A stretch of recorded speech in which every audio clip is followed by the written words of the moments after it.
Del blanco y negro nacieron estrellas que jamás se apagaron. En la época de oro, México exportaba sueños, se cantaba el amor, se miraba con fuego y las historias tejían identidad. Las salas se llenaban de aplausos y esperanza. Luego llegó el silencio de la crisis. Menos películas, más sombras en las pantallas, pero también un germen de rebeldía que en los 90 revivió con nuevos lenguajes. Directores como Cuarón, Del Toro, Iñárritu llevaron nuestras miradas al mundo. Mientras el cine independiente narraba lo que los grandes estudios no contaban, hoy el cine mexicano es un mosaico de voces, donde megaproducciones que triunfan en taquilla hasta relatos íntimos que recorren festivales. Cambiaron las cámaras, pero no la esencia. Seguimos contando historias para no olvidar quiénes somos y quienes soñamos ser.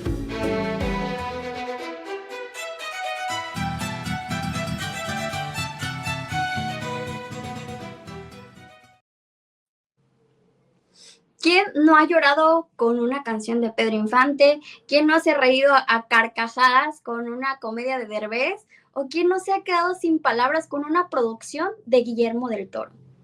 Hoy celebramos algo más que películas. Celebramos toda la identidad de México que ha sido representada en la pantalla grande a lo largo de muchos años, ¿no? Porque el cine mexicano es más que entretenimiento, es un reflejo de lo que somos. Entonces, el día de hoy celebramos el Día Nacional del Cine Mexicano y vamos a traer como un especial este mes en agosto, entonces prepárense, vamos a dar una pequeña introducción por ahorita y también me gustaría saber que comenten ahí en la sección de comentarios todo lo que quieran acerca del cine mexicano para también retomarlo en las siguientes cápsulas de agosto, ¿no? Entonces, si me ayudan en la siguiente, vamos a hablar por qué se instauró el Día del Cine Mexicano. Se conmemora cada 15 de agosto desde que fue instaurado en 2017 por el Senado de la República. Y esto fue con el objetivo, pues, de reconocer y promover la producción nacional, ¿no? Digamos que fue recientemente que se instauró este día. Y el cine mexicano, perdón, sí, el Día Nacional del Cine Mexicano, digamos que es muy especial, ya que México es uno de los países con mayor tradición cinematográfica de América Latina y tiene una historia que no acabaría en un cambio de luces, de verdad. Necesitaríamos horas y horas para hablar del cine mexicano, desde premios Óscares, festivales internacionales, pero ahora les voy a desmenuzar un poquito acerca de las épocas del cine mexicano. Entonces, iniciamos con el cine de oro, que esto se dio más o menos en los años 40 y 50. Recordemos que México atravesaba en ese entonces un proceso de reconstrucción nacional tras la Revolución Mexicana. Y también hay que poner ojo, pues después de la Segunda Guerra Mundial, las industrias del cine internacional como Hollywood y en Europa se vieron pues obviamente encarecidas, lo que dio puerta abierta a que las producciones de cine mexicano pues permearan, ¿no?, en todo lo que es América Latina. Entonces, nuestro cine mexicano tuvo auge cultural, buscaba construir una identidad a nosotros mismos y en la modernidad de aquel entonces, usando el cine como una herramienta. En esta época podemos ver el cine que se basaba más que nada obviamente, en los rancherías, en figuras célebres como María Félix, Pedro Infante. ¿Quién no recuerda estas canciones tan emotivas? También tenemos a personajes como en la cápsula pasada que yo les hablé de Dolores del Río, que estuvo con Emilio el Indio Fernández. Y me gustaría saber, ustedes que comenten en los comentarios cuál es su película favorita de esta época del cine mexicano. Yo personalmente les diría que Macario es mi película favorita, ¿no? Recuerdo verla con mi abuelita en esos canales donde repetían películas antiguas. Entonces, para mí es algo muy especial y que también, digamos, como les dije anteriormente, reflejaba un México de ese entonces. Entonces, me gustaría que estuvieran los luciérnagos aquí para que platiquemos un poquito y luego sigamos avanzando. Hola, hola.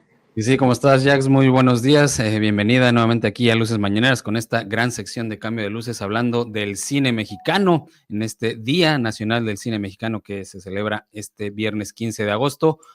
Pues muy interesante, ¿no? Pues como esta época de oro del cine nacional, pues con personajes muy interesantes con todo esto que nos has ya expuesto. Yo me quedo de película preferida. Digo, aquí es así es cuestión de gustos completamente.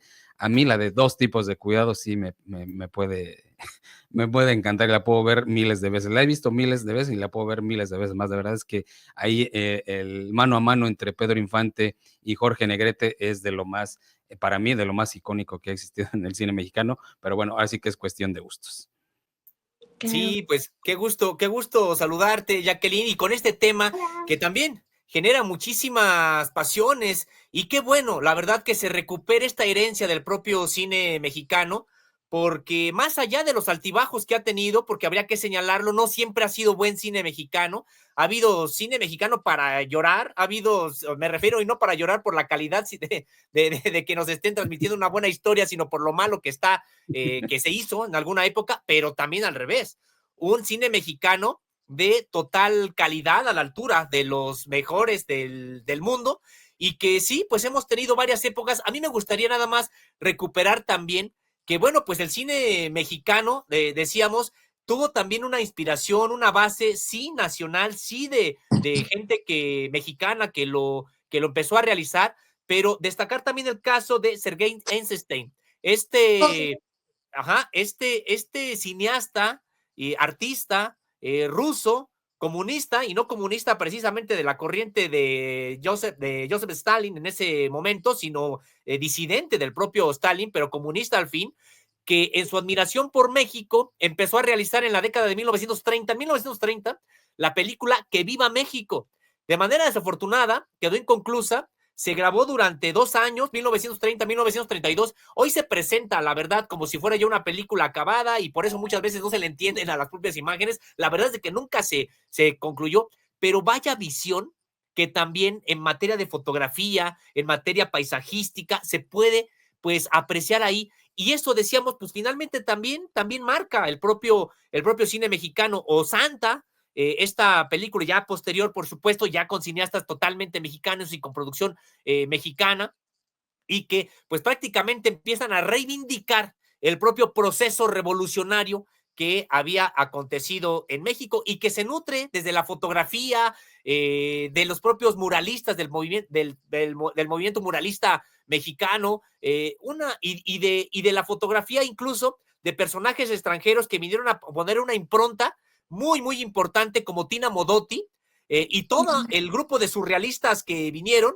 Luis Buñuel incluido, que haría también una gran película, que es la que a mí me gustaría también destacar, aunque es de Luis Buñuel y que se llama Los Olvidados, es algo que para mí es un ícono impresionante, una película obligada, muy bella, muy trágica, muy dura, no es precisamente una película para reír, es una Completamente película cruel, mi querida Sosi. cruel, incluso pero muy intensa.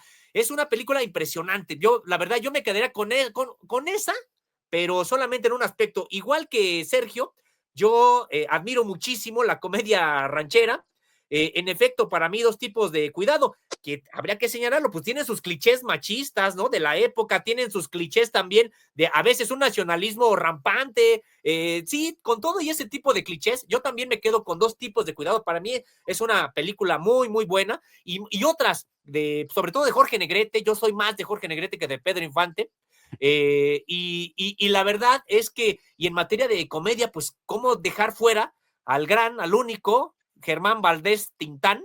Que yo, la verdad, ahí, desde Calabacitas Tiernas, El Rey del Barrio, aquella escena de serenata, que da precisamente a Silvia Pinal con esta canción Contigo, es impresionante, realmente impresionante. Increíble. Entonces, hay mucha tela de dónde cortar, y sí, yo la verdad me quedo todavía con el cine de oro mexicano. Hay buenas producciones recientes ya del cine actual que hay que consumir, que hay que verlas, pero la verdad yo todavía no encuentro, digamos, algún parangón con la época de oro del cine mexicano, y decíamos, con lo que también podemos criticar, con sus clichés machistas, también con algunas historias repetidas y repetidas y repetidas que también se dieron, pero vaya también con una generación que a mí me gustaría comentar, pues de hermanos, los Pardavé, que además de origen español, que dieron al cine mexicano también otra impronta. Porque, ¿saben? Si vemos nosotros, el cine mexicano, pues sí fue nuestro, fue México, fue hecho precisamente por mexicanos, pero no cerrado en su ombligo, viendo su ombligo, en su círculo. Tenemos una influencia española impresionante, y me refería al teatro español con los Pardavé y muchos otros que vinieron, y también el asunto, por ejemplo, de directores como Buñuel, y tenemos la parte incluso de Rusa con Eisenstein. Entonces, fue un cine mexicano creado para México, para la cultura mexicana, desde la cultura mexicana, pero abierto al mundo y abierto a nutrirse de lo que estaba ocurriendo en el mundo. Entonces, interesante, muy, muy interesante este tema del cine mexicano. Y es que da para muchísimo, o sea, de verdad muchísimo. Por Sí. eso Jacqueline decía que va a haber, pues, varias emisiones, ¿no?, de Cambio de Luces hablando del cine mexicano, porque da para un montón de cosas. Y sí, en el asunto, yo también soy más de Jorge Negrete que de Pedro Infante, definitivamente, por cuestiones de gusto, pero no podemos soslayar lo que representaron 2 películas muy icónicas de Pedro Infante, como son, Nosotros los pobres y ustedes los ricos, que son, pues, son símbolos, ¿no?, del cine Ícono. mexicano, ¿no? Sí, sí, sí, definitivamente, ahí quedaron marcadas. En cuestión de comedia, yo también soy completamente de Tintán, no tanto de Cantinflas, pero también sabemos lo que representa Cantinflas para la historia del cine mexicano en ese tipo de comedia, también con películas, pues, muy, muy importantes, pero sí, Como ahí está definitivamente el detalle. ahí está el detalle, por supuesto que sí. Y esa del Rey del Barrio de Tintán, de verdad que quien no la haya visto, de verdad recomiendo mucho, porque aparte el lenguaje que se maneja ahí es impresionante, es increíble y en temas musicales también muy, muy rico. Así que sí da para muchísimo el asunto del cine mexicano. Sí, por eso vamos a avanzar rápido en la siguiente etapa, por eso digo, es un pequeño resumen.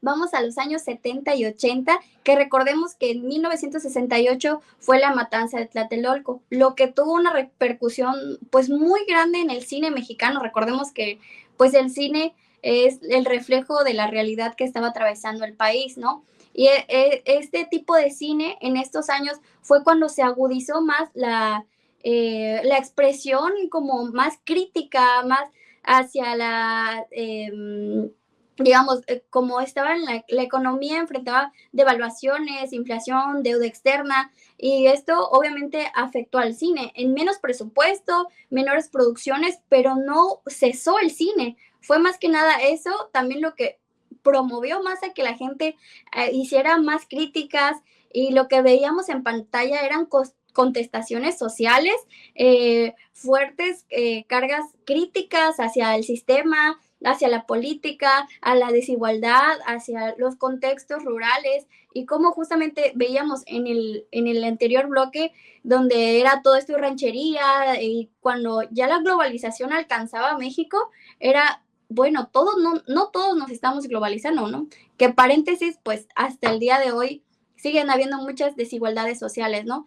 Pero en esta época es donde vemos justamente este tipo de figuras que son representativas del cine. Aquí nada más les puse 3, que podemos ver aquí como Rojo Amanecer, de Arturo Ripstein. Tenemos también a Jaime Humberto Hermosillo con Doña Erilda y su hijo, que esta igual es una carga muy fuerte hacia las orientaciones sexuales y todo aquello que estaba buscando su lugar en México, ¿no? Toda la gente que estaba representada en esta sociedad, y también con Jorge Fons, con Profundo Carmesí, ¿no? Y ahora, platíquenme ustedes, que yo no nací en esa época. No, yo tampoco, pero, pero sí, pero No, bueno, es pero que, tienen un pero, poquito más de... pero al final, por supuesto, la película de Rojo Amanecer no, o sea, si bien está basada, obviamente, en la matanza de Tlatelolco, no se hace en esa época, ya es más de los 80, es así, ahí sí yo ya estaba, ya existía, Y sí puedo hablar, la verdad es que también es una película pues muy representativa del cine mexicano, sobre todo por el tema que trató, causó mucho impacto esta película ahí de Rojo Amanecer con María Rojo como protagonista, no me acuerdo en este momento del nombre del actor, pero bueno, muy buena película, sí, esa de Rojo Amanecer, también Profundo Carmesí, muy buena.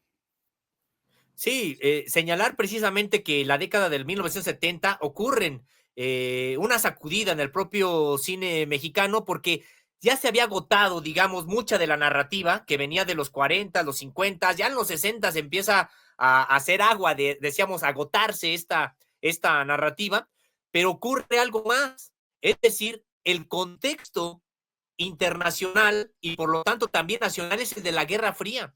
Y en México hay muchos movimientos sociales, incluso armados, que pues son resultado de pues de este autoritarismo de manera muy profunda que se vivía en México, porque también habría que hablar de las películas que ni siquiera dieron a la luz en cuanto se filmaron. Ya hablando de un periodo anterior, pues hay que recordar la del Automóvil Gris, pues prácticamente no se desenlató hasta mucho tiempo después, y muchas otras, porque también la censura del Estado mexicano era muy, muy fuerte, muy, muy intensa, y luego se le quitó presupuesto, se agotó la narrativa que venía de los 50, de los 40, y entonces, así como tenemos estas muy buenas películas que muestras aquí en esta imagen, Jacqueline, con la salvedad que comenta Sergio, que Rojo Amanecer es más bien es de 1989, pero podremos decir es de la misma camada, pues, de que se pudiera considerar del cine mexicano de esa época. El asunto aquí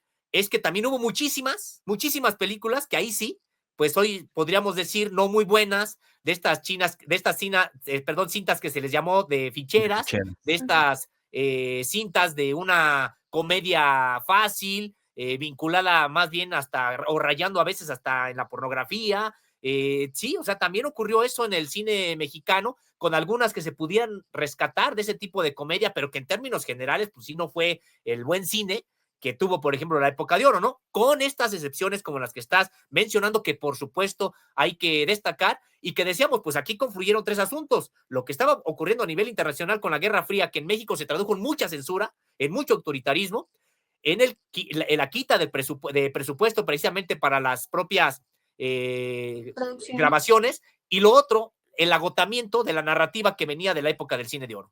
Sí, muy mal el cine, como bien menciona ahí Sósimo, el asunto de las ficheras y esta comedia, pues muy fácil y que pues llamaba la atención por los desnudos que había, sobre todo de mujeres, ¿no?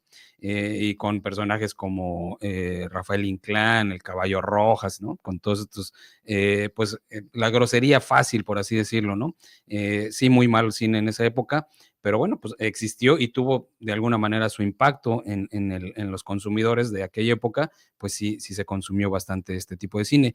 Y ya nada más mencionar de mi parte, en esa época, me parece que de esa época es la película Lagunilla, mi barrio, que esa me parece sí destacada, ¿no? Me parece que era con Héctor Suárez. Ok, ahora ya vamos avanzando de entre los 90 y los 2000, que es aquí cuando ya, digamos, tal vez más reconocido porque fue cuando fue el boom de los festivales de cine internacional. Entonces México nuevamente fue como un exponente muy grande. Fuera de que hicieran cine aquí, pues aquí nació como la triada de los hermanos, ¿no? Que son Iñárritu, Cuarón y Del Toro, que son los que nos han representado últimamente en producciones nacionales e internacionales.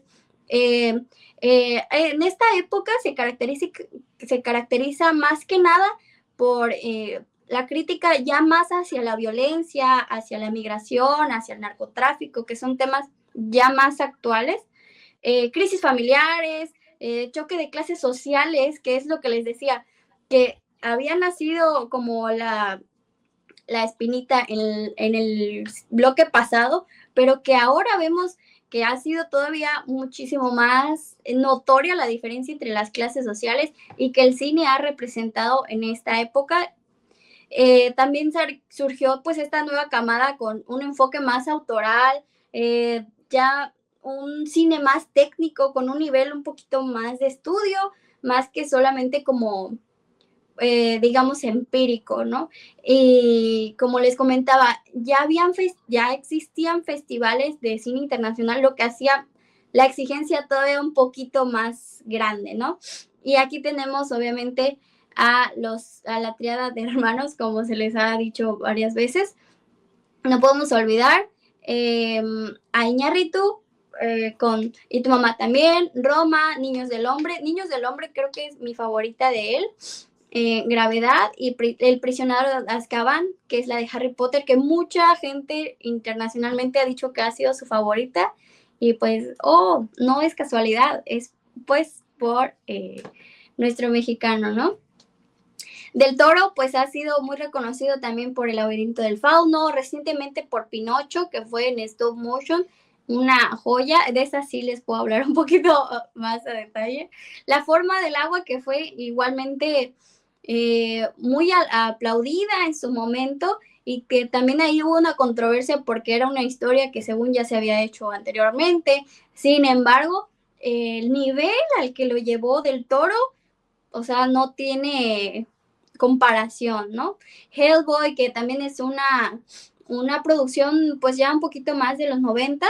Sin embargo, al día de hoy, si tú la ves, los efectos especiales a cargo del Toro son también impecables. Y Titanes del Pacífico, ¿no? Que ya habla como de otro tipo de cine un poco más comercial, sin embargo, tiene el sello de Del Toro. Y pues ya nos quedamos obviamente con con Cuarón, con Sí. Amores Perros, perdón. Sí. No, adelante, no, perdón. Con Amores Perros, que obviamente esta igual sí es una de las obligadas por ver. Digamos que esta fue de las primeras que me marcaron mucho cuando yo empecé a estudiar comunicación, y yo fue como de, la había visto anteriormente, pero ya cuando le pones como un ojito clínico dices como de que esto es una maravilla, ¿no? El Renacido, Birdman, Babel y 21 grados a cargo de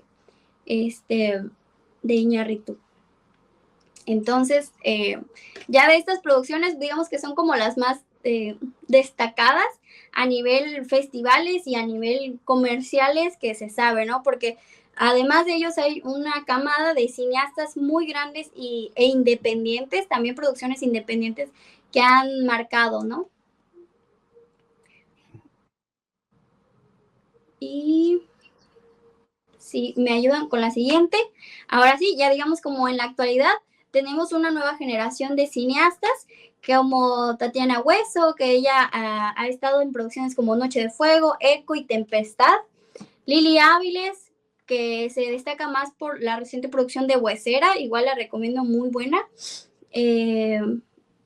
Michelle Garza Cervera o Alonso Ruiz Palacios, y ellos siguen renovando, digamos que es como la nueva generación del cine, pero ya se desarrolla un poquito más en producciones internacionales, pero con un ojo siempre hacia la crítica a lo mexicano, ¿no? Como que se siente la esencia, como esta película de Güeros, La Cocina y El último canto del pájaro cucú. Ok.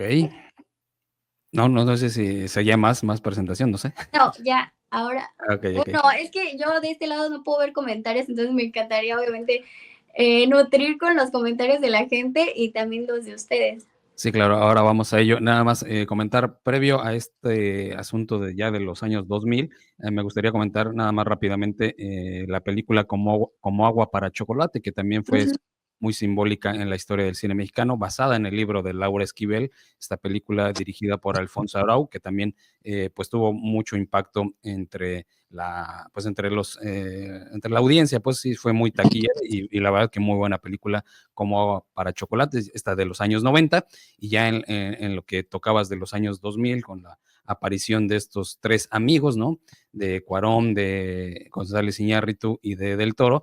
Nada más ahí, pues yo sí diría, sí es material de exportación, por supuesto, porque fueron a hacer una gran carrera ya a Estados Unidos, con grandes películas, con producciones muy grandes, con muchísimo dinero, pero ya producciones, digamos, estadounidenses.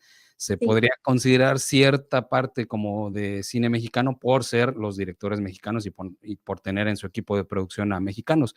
Pero hablando específicamente de cine mexicano, pues en el caso de Cuarón sería Y tu mamá también, como cine mexicano. En el caso del Toro, no la presentaste en tu lista, pero yo diría Cronos, que es así, es hecha completamente en México, y de González Iñárritu, por supuesto, Amores Perros, que es, yo diría, una obra maestra. Esas 3 películas de ellos, de cine 100% mexicano. Sí, estoy totalmente de acuerdo también con Sergio, nada más. Y a mí también me gustaría rescatar a una película que no le hicimos justicia cuando hablamos de la década de 1970, porque sí, decíamos, estaban todo este cine de ficheras y este cine que se iba por lo fácil y de que a veces decíamos rayaba hasta en la pornografía, etcétera. Pero también habría que recordar que en 1976 se filmó Canoa de Felipe Casals, y es parte de este cine que, a pesar de lo que estaba ocurriendo, decíamos, con la industria, con ese tipo de películas, etcétera, que abrumaban a todo el cine mexicano, pues ocurrieron esta como Canoa, y que refleja precisamente algo de lo que comentábamos hace unos instantes, cómo el propio cine mexicano se abría paso, decíamos, en este ámbito de la Guerra Fría, de los movimientos sociales, de la insatisfacción social, política de las personas, y se abría paso porque prácticamente estaba totalmente copado. El que existieran, por ejemplo, estas cintas de ficheras y de que estamos señalando, pues era una política de Estado, que por ahí se fuera el cine mexicano y no se hablara de los grandes problemas que, por ejemplo, sí planteaban estas películas que, como decíamos en este caso, como la de Canoa. Y también resaltar algo, poco dijimos de las películas que tienen que ver con los propios luchadores, buenas, malas, regulares, etcétera, pero ¿saben? Finalmente eran héroes mexicanos. En las películas del Santo, cuando llegaban los extraterrestres, no nos contaban una historia de que llegaban a Nueva York y se entrevistaban con el presidente estadounidense. No, llegaban a la Ciudad de México y luego iban a Acapulco, y todo el escenario era para contarle a los mexicanos, pues, que son parte, que son importantes en de este tipo de historias. Decíamos, buenas, malas, regulares, de todo tipo, pero además, prácticamente el cine de luchadores es un género totalmente mexicano, que México, digamos, le dio al mundo. Diría Entonces, yo hasta de culto, Sosimo. y hasta de culto. Y decíamos, y de todos tipos, algunas buenas, algunas malas, algunas peores, etcétera. Pero bueno, y finalmente decíamos esto, la historia no es de que yo me tengo que identificar como niño con Spider-Man y con Superman y no sé qué, que me hablan de un contexto muy distinto al mío, allá en Nueva York, quién sabe quiénes son, pero bueno, yo me tengo que identificar con ellos. Pues no, había aquí las historias para que los propios mexicanos se identificaran con su propio paisaje, con su propia sociedad, con sus propios superhéroes, y en este caso, por ejemplo, eran gente como El Santo, como Blue Demon, como Mil Máscaras, y solamente para comentar que, bueno, pues en ese momento también habría que referirnos a este asunto. Y ya entrando a la otra parte que ya nos presentas, Jacqueline, por ejemplo, en el caso de Los Tres Hermanos, totalmente de acuerdo con Sergio, en el sentido de que sí, se empezó a abrir paso, y la verdad es que mucho reconocimiento para estos directores que con muchas cosas en contra empezaron a abrirse paso para, con lo que se podía hacer de la industria cinematográfica mexicana, pues generar ese tipo de narrativas como las que ya comentó Sergio, y que podríamos decir son en efecto resultado del cine mexicano. Lo que ha venido ya después de ellos, con películas muy buenas también y que son ampliamente recomendables, pues ya más bien es la participación de mexicanos en el cine internacional, y que con su sello, claro, con su distinción, y que qué bueno, la verdad, muchos trabajos impresionantes que los tres han estado haciendo. Y bueno, esto ya que comentas, las nuevas generaciones, con mucha gente muy talentosa. Y la verdad es que uno pudiera hasta a veces entristecerse de cuánto talento se desperdició durante mucho tiempo, porque cuántos cineastas se quedaron con solamente haber estudiado en el CUEC, en el Centro Nacional de Cinematografía, etcétera, en donde podían hacerlo, y que nunca siquiera llegaron a una ópera prima. ¿Por qué? Por falta de apoyos, o porque los apoyos estaban solamente destinados ya a determinados consentidos. Y también ahí pudiéramos hablar de otras películas recientes, mucha comedia que para mí no me gusta, para mí es comedia, la verdad, barata, que hablan sobre determinado sector clase mediero en México, con historias bastante, pues ya incluso repetitivas, etcétera, y que durante el periodo neoliberal a ellos se les fueron todos los apoyos que había, que eran pocos, a ellos se les dieron, y generaron este tipo de películas que hoy prácticamente pues, ni se recuerdan, ¿no? Entonces, qué bueno que viene esta generación como la que están comentando, con nuevas propuestas, y que además, pues ojalá que ahora sí haya una política de Estado para fomentar esta industria tan importante, decíamos, por la herencia cultural que tenemos de ella, pero también porque es para contarnos a nosotros el presente y por supuesto el futuro. Sí, claro, y más que nada, quiero hacer hincapié ya para cerrar, digamos, este pedacito, que el cine mexicano no es solamente hablar de directores y de actores, actrices, ¿no? Son detrás de ellos muchos guionistas, sonidistas, fotógrafos, editores que necesitan estos apoyos, que necesitan de este financiamiento, ¿no? A partir de las instituciones que deberían hacerlo, ¿no?